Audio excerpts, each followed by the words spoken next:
Delhi airport का माहौल आज बिल्कुल अलग है। आम दिनों की भागदौड़ की जगह आज कैमरों की फ्लैश, पुलिस की कड़ी सुरक्षा और भीड़ की उत्सुक फुसफुसाहट ने ले ली है। वजह है अनु की वापसी। वही अनु, जिसे कभी मामूली समझकर नजरअंदाज कर दिया जाता था, आज बहादुरी की मिसाल बनकर लौटी है। जैसे ही विमान का दरवाजा खुलता है और अनु आर्यवर्धन के साथ बाहर कदम रखती है, पूरा एयरपोर्ट तालियों से गूंज उठता है। दिल्ली पुलिस खुद आगे बढ़कर अनु का स्वागत करती है। एक अधिकारी सलाम ठोकता है, और यह सलाम सिर्फ एक लड़की को नहीं, उसकी हिम्मत को है। मीडिया वाले माइक लेकर दौड़ पड़ते हैं। अनु जी, उस रात आपको डर नहीं लगा? आपने इतनी हिम्मत कैसे दिखाई? कैमरों की रोशनी में अनु की आंखें झपकती हैं, लेकिन चेहरा शांत है। उसके पास खड़े आर्यवर्धन की नजरें बस उसी पर टिकी हैं, गर्व, सुकून और एक अनकही मोहब्बत से भरी हुई। लेकिन भीड़ के बीच एक चेहरा ऐसा भी है जिस पर खुशी नहीं, जलन साफ झलक रही है। मीरा। उसकी उंगलियां मुट्ठी में भींची हुई हैं।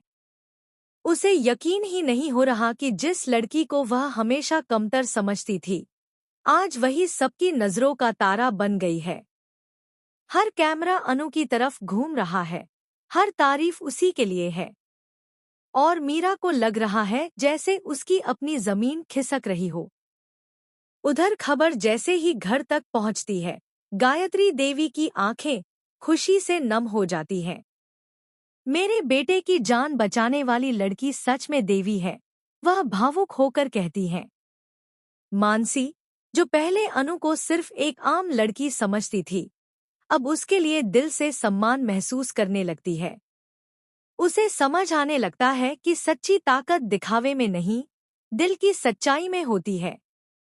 जल्द ही अनु की कहानी मीडिया की सुर्खियां बन जाती है। चांदनी चौक की बेटी बनी बहादुरी की मिसाल, अखबारों की हेडलाइन चमक रही है। टीवी चैनलों पर उसकी तस्वीरें, उसकी बहादुरी के किस्से, उसकी मुस्कान, सब वायरल हो रहे हैं। गोपाल, जो कभी समाज की बातों से डरकर झुक जाता था, आज गर्व से सीना तानकर चल रहा है। मोहल्ले वाले बधाई देने आ रहे हैं, और पुष्पा की आंखों में भी खुशी छलक रही है। लेकिन हर खुशी अपने साथ एक नई परीक्षा भी लाती है। जब अनु घर पहुंचती है, तो माहौल अचानक बदल जाता है। गोपाल का चेहरा सख्त है। बहुत नाम कमा लिया तुमने, लेकिन अब ये सब भूल जाओ। आर्या। एयरपोर्ट पर मिली तालियों की गूंज अभी थमी भी नहीं थी कि कहानी ने एक नया मोड़ ले लिया। सम्मान, इंटरव्यू, कैमरों की चमक, इन सबके बीच अनु बस एक ही चीज ढूंढ रही थी, सुकून। लेकिन उसे नहीं पता था कि असली तूफान अभी घर की चौखट के अंदर उसका इंतजार कर रहा है। जब अनु अपनी माँ के साथ घर पहुंचती है, तो दरवाजे पर खड़े गोपाल की आंखों में गर्व नहीं, सख्ती होती है।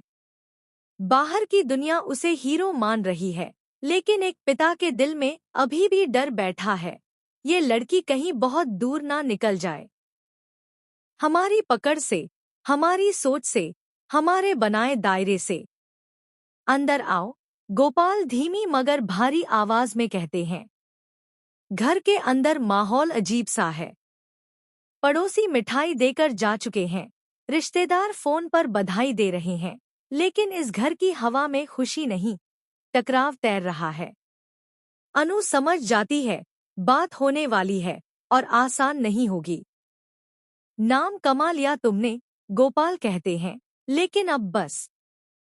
अब ये आर्यव्यार सब खत्म। तुम्हारी शादी जहां हम तय करेंगे, वहीं होगी। ये सुनकर अनु के पैरों तले जमीन खिसक जाती है। पापा, आप ऐसा कैसे कह सकते हैं? वो मेरी जिंदगी है। जिंदगी माँ बाप से बड़ी नहीं होती। गोपाल की आवाज ऊंची हो जाती है। जिस लड़के की दुनिया खतरों से भरी है, जहां हर दिन जान का डर हो, वहां मैं अपनी बेटी को नहीं भेज सकता। अनु की माँ चुपचाप आंसू पोंछती रहती है। वो बेटी का दर्द भी समझती है और पति का डर भी। अनु धीरे से कहती है, मैंने आपसे वादा किया था कि आपकी इज्जत रखूंगी। लेकिन क्या अपने दिल को मार देना ही इज्जत है? कमरे में सन्नाटा छा जाता है। उधर आर्यवर्धन अपने घर में भी चैन से नहीं बैठा।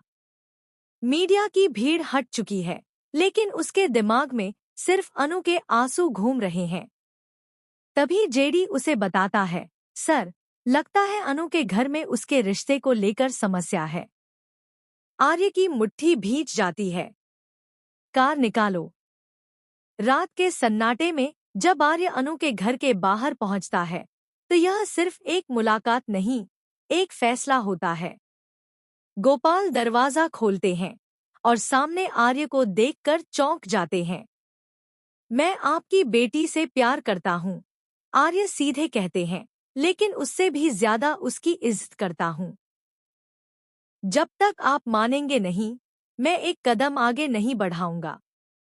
अनु दरवाजे के पीछे खड़ी सबसा